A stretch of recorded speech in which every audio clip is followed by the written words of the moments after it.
Hi everyone, welcome back to a new episode of Tech Infosys. Today in this video, I'm going to show you how you can log out of your WeChat's account. Keep watching the video till the end.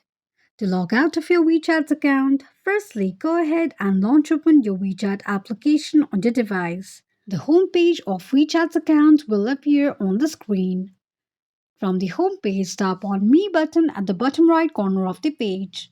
You will end up on the Profile section of your WeChat account. Click on Settings. The settings page of your WeChat account will appear on the screen. Tap on Logout option.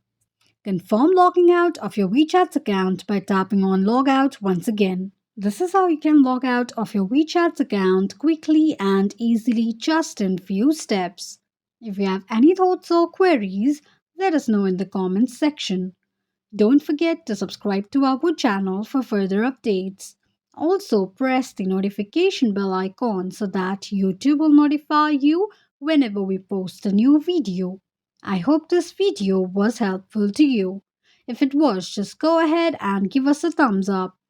Feel free to comment down any suggestions or improvements to be made to our channel by commenting on the comment box. We will be looking forward to upload more content and tutorials for your convenience. Thank you so much for watching.